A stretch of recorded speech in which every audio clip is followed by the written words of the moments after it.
Today's episode is the first episode in our Summer in Phoenix Staycation series, where we visit some of the most recommended hotels in the Phoenix area for families that are bookable on points.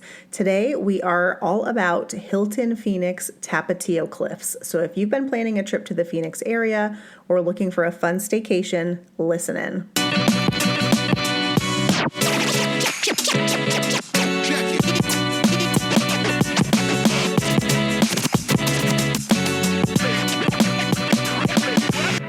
Hi, I'm Rhea. And I'm Dwayne. And we are your hosts of the Travel Party of Five podcast, where we share how we travel as a family of five around the world. We will also share how we use points and miles to travel as affordably as possible and sometimes even completely free. So if you're wanting to travel more with your family, but you're not sure how, we'd love for you to listen in. So welcome to our podcast, where we hope you learn a thing or two to get you closer to your next trip.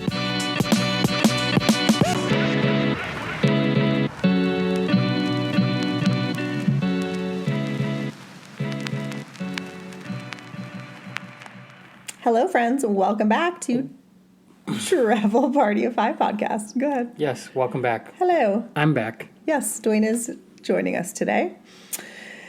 We have made the kids be quiet, and he set up a booby trap in front of the pantry in case they try to sneak any snacks like they usually do. So, TBD. Yes, they will definitely try and sneak. They will, but we will know now. So, we have a kind of new series we decided to kick off for the summer, where we are going to be visiting some of the most recommended hotels in the Phoenix area that are bookable on points in one way or another, and we're going to report back to you on those. So today is the first part of that, but before we jump into like the main topic, thought we could do some quick updates on cards and all that fun stuff.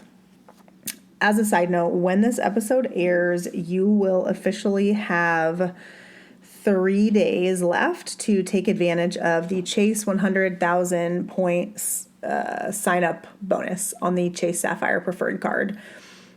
If you are anywhere in the points and miles atmosphere, you have probably heard about this card 1,000 times, but the reason is this is the highest offer that has ever been on this card, and the highest it's been in like 4 years. I think it was 100K 4 years ago, and it's typically 60,000 points. So would highly recommend applying for this card if you're new to points and miles. We will link our referral link in the show notes. If you do not already have someone that can refer you, we would absolutely appreciate it if you would use our link. Did you mention the card? Yeah, the Chase Sapphire Preferred. Yeah. Before we begin, happy Mother's Day to all those mothers out there. Yes, happy Mother's Day. We are recording this on Mother's Day, where Dwayne and the kids all brought me nice cards, and Dwayne brought me breakfast in bed. It was very nice. Our 11-year-old attempted pancakes. Who cleaned up the mess in the kitchen, by the way? Who do you think cleaned up the mess? Well, I told him 4 times that he needed to do it. He didn't do it? It was me. Well, you should have made him do it. Anyways, okay, so let's talk about cards, because you just got denied for a card like roughly 25 minutes ago. So I applied you for a Chase Ink, and you didn't get declined. You got the "we'll let you know in 7 to 10 days. And generally, in my experience, that means a decline or a denial is coming. So unless you get a random email in the next 24 hours that says, "Congratulations on your new card," we're probably going to have to call the reconsideration line. And by we, I mean you, with me in the background. So, which I've done many times. a few times. A few, not many, yeah, but I'm just a little confused about your denial because, well, again, let me be clear. It's not technically a denial, right? It's a "we'll let you know in 7 to 10 days. But you only have 2 Chase business accounts open. One is the Ink Preferred, and one is a United Business card. You have not had a new card from any issuer since December of 2024. So I am just confused about the denial. Well, again, I'm sorry. It's not technically a denial, but I applied for you about 45 days ago, and we got this same rejection.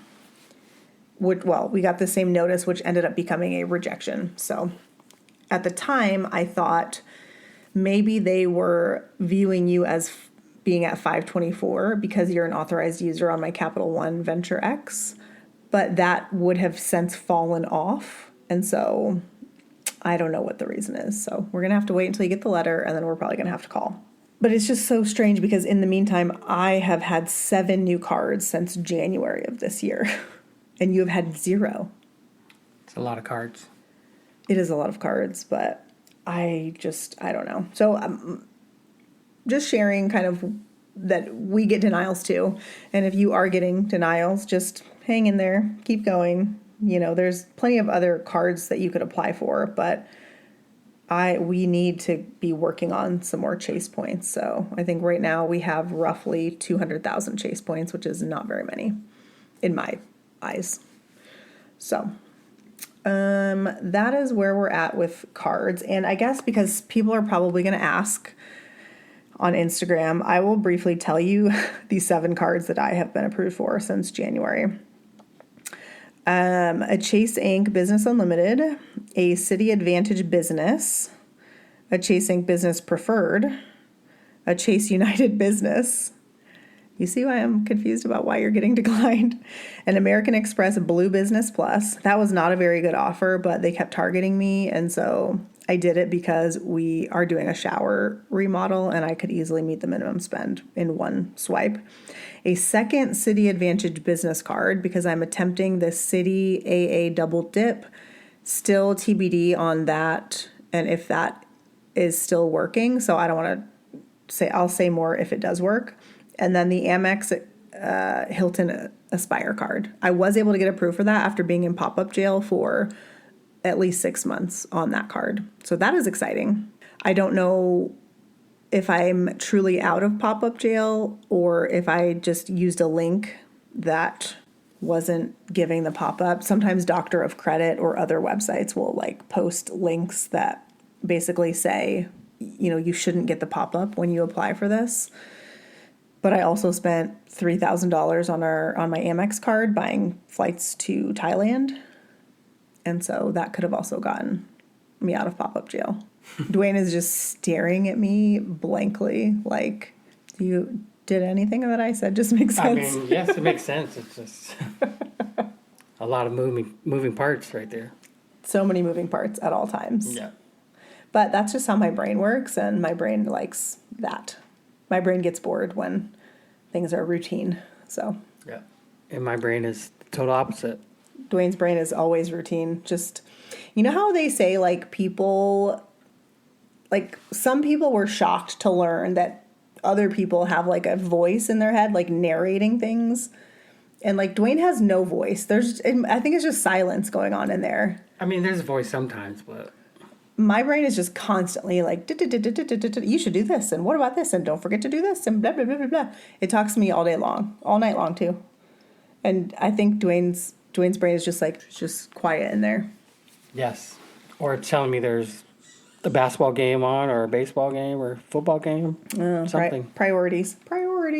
So anyways, that's where we're at with credit cards, and I will update next week if we're able to get him approved for this Chase Inc. I applied him for the Chase Inc. Cash. So currently what you have is a Chase Inc. Preferred, and I opted for the Chase Inc. Cash because I consistently use my Chase Inc. Cash to buy gift cards at Staples roughly once a month, and we use those gift cards when we go to Costco. So we're earning 5x on our Costco spend because the Chase Inc. Cash specifically earns 5x on spend at office supply stores. So when you buy gift cards that are fee-free, then you're not paying any additional fee for the gift card and you're earning 5x on your purchase. So I wanted the Inc. Cash because eventually I'm going to have to close my Inc. Cash I will have had it more than a year. I may already be at that point, TBD, but then we still need an Inc. Cash so we can continue to do that. So that was why I chose the Inc. Cash, if anyone is curious. Okay, let's jump in. Hilton Phoenix Tapatio Cliffs. So this hotel on Google is considered a 4-star hotel. It is located roughly 20-ish minutes north of the Phoenix airport. We stayed there for one night. We hung out by the pool quite a bit. We experienced like some of the food on property. And so we're going to go through all the details of that. Do you want to start? Sure. Or sorry, hold on. So this hotel is a Hilton and it is bookable with Hilton points.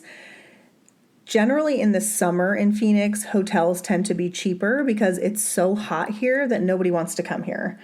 And so it's kind of the opposite of other parts of the country where summer is like the very busy season. For us, summer is definitely the slow season. So on the website, I was looking up points costs, and for the summer, for this hotel, you're roughly looking at around 40,000 points, give or take. But in peak times, which would be generally like spring for us, so think like February, March, April, I mean, it's averaging around 70,000 points a night, Hilton points, but it gets as high as like over 100,000 points a night. Yeah, does that say 117,000 Yes, points? yes, for one night. Yeah. Definitely not do that. No. And we'll get into why he says that in a minute, but I would say that this is one of the cheaper hotels you could book with points in the Phoenix area that is still going to be decent for kids and families. They had a good amount of like amenities, I would say, and a fun pool. So, okay, let's start from check-in. So we drive there and you can go. Yeah, so we pull up. Well, first of all, I don't know what it is with our luck. We've been to hotels before, and there have been dance competitions. Yeah. Both times we stayed at the Grand Hyatt Manchester and San Diego. Yeah. There were dance competitions going on, which means families, kids, parents, everywhere. So we pulled up to this place, and it was crazy packed. Parking lot was full. And, of course, there's a dance competition going on. Yes. So, we pull up. We don't even know it's where the lobby is. It's, like, kind of hard to navigate through this place. There was no bellman, no valet outside. The hotel is kind of, like, nestled in the mountains. So it's, like...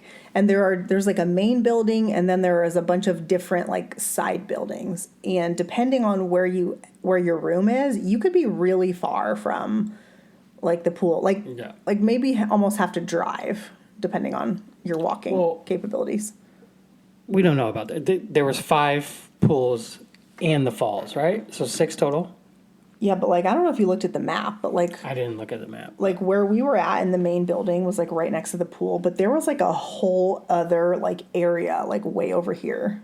Yeah, but there were no pools over there? No. No. Anywho, yeah, so we pulled up. We have to park to check in.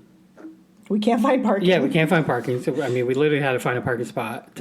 There's no bellman to, like, direct you it was or weird. Whatever. It's the first hotel I've been to. It also wasn't super clear, like, even where the lobby was, but I'm like, I'm pretty sure it's in there.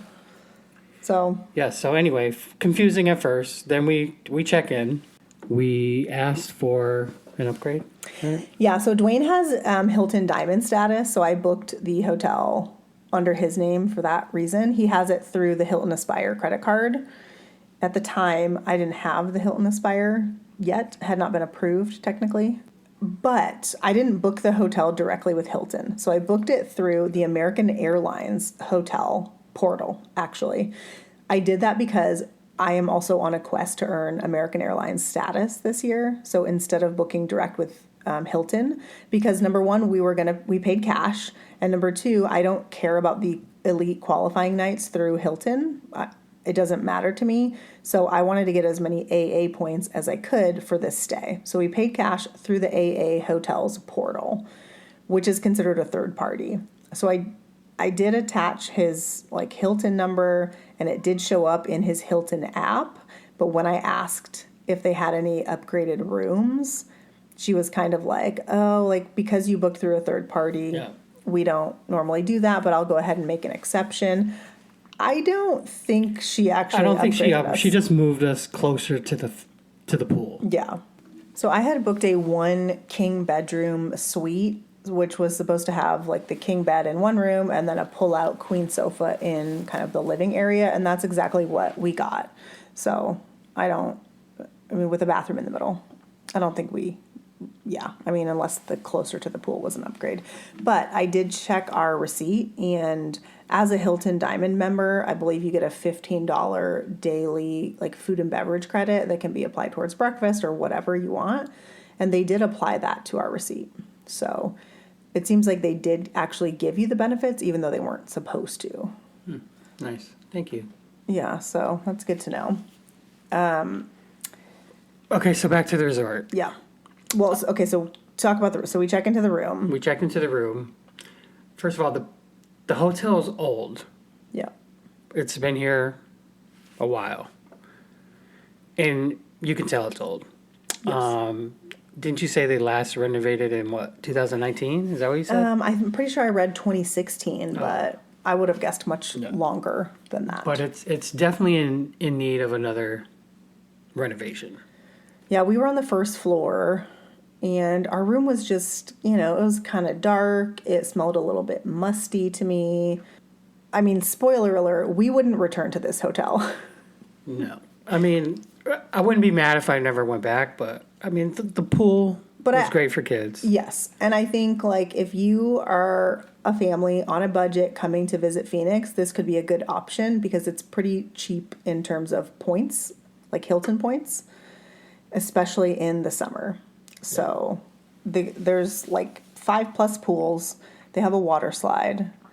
Our kids loved the pool. We hung out at the pool both the night we checked in and the morning we checked out. We only stayed one night, so we were there about 24 hours. We did get an early check-in and a late checkout. And so that gave us almost a full 24 hours at the property, which was good. Yeah. Enough time to... Yes, we had breakfast on property. We ordered food by the pool several times. I will say it was really nice to, like, one of my favorite things about summer is sitting poolside with a nice beverage while my kids exhaust themselves in the pool. And this was really the first time we've gotten to do that this season. So that was very nice. Yeah. And, pool food is pool food. It wasn't bad. No, it was fine. No. Quesadillas, burgers. Quesadilla was actually really good. Chicken fingers for the kids, like fries, it was all fine. Pina coladas. The pina coladas were very good, actually. Yeah. So we checked in. Our son actually had a football game, so we went to the pool for about an hour. Then we had to leave to go to his football game. And then we came back, and we hung out by the pool until close. We had dinner by the pool. I do love a good dinner or lunch by the pool moment. It's just screams vacation to me. Yeah. You don't have to worry about your kids making a mess. Like, they eat and they go right back in the water. Yeah. I really like that. Yeah, it was a good time.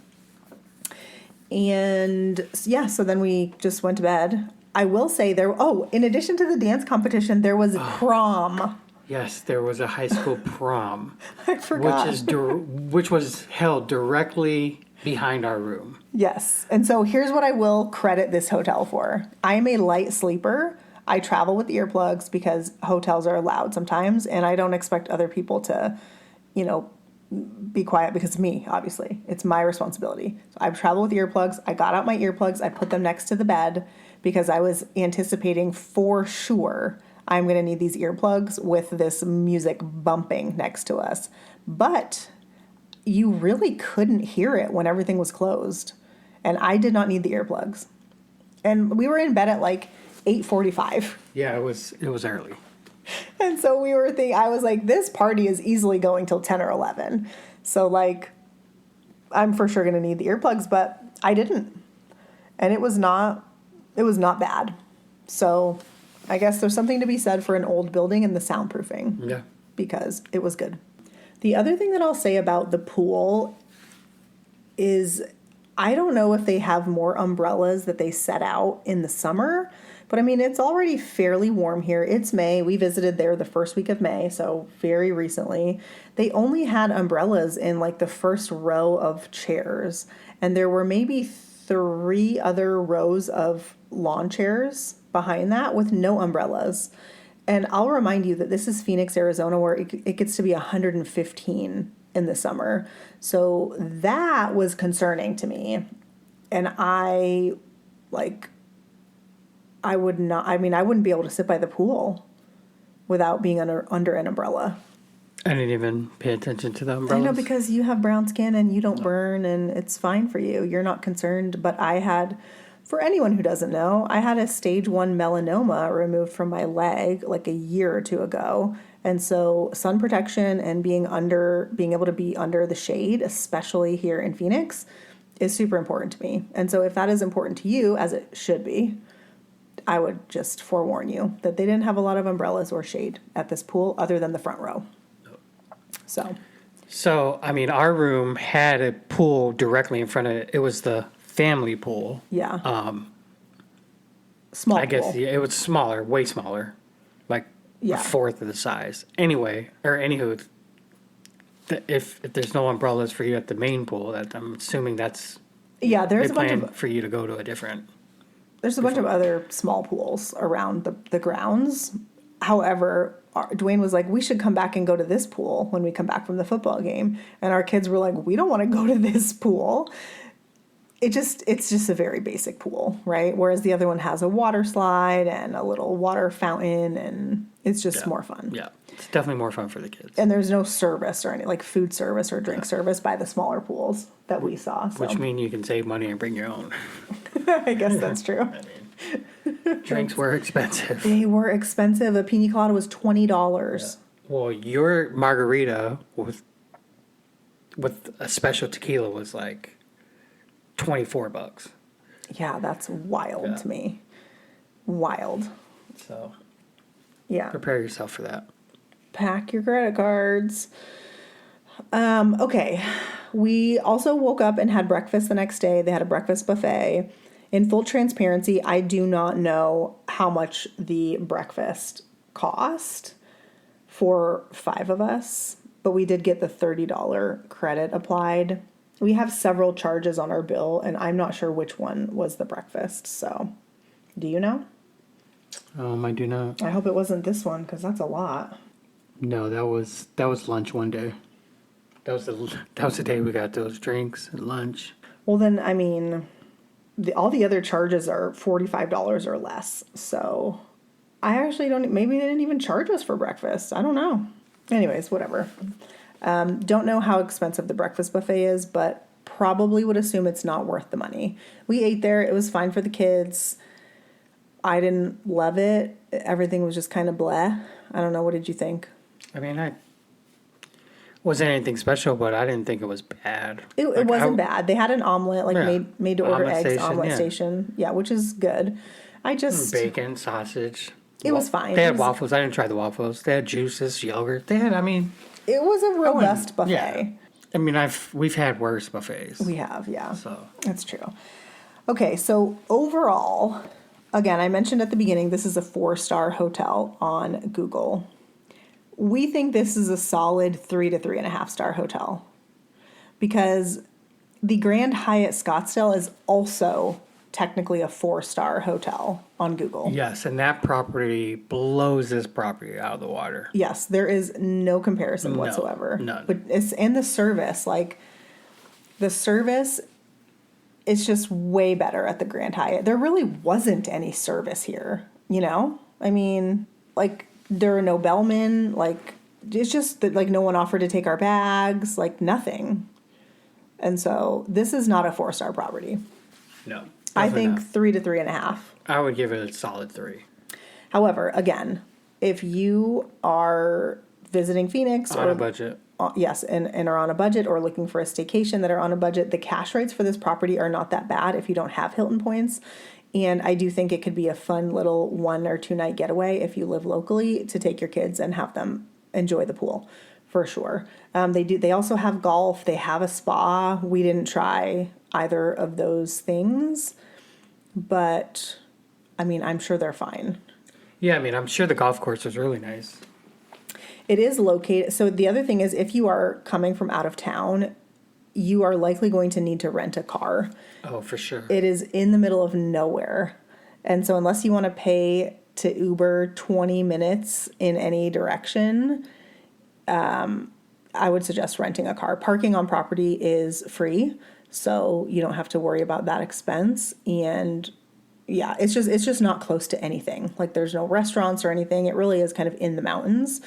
I mean, it's still in Phoenix, so but it's not near anything. There's definitely nothing walkable. So keep that in mind too if you're not local and planning to stay here.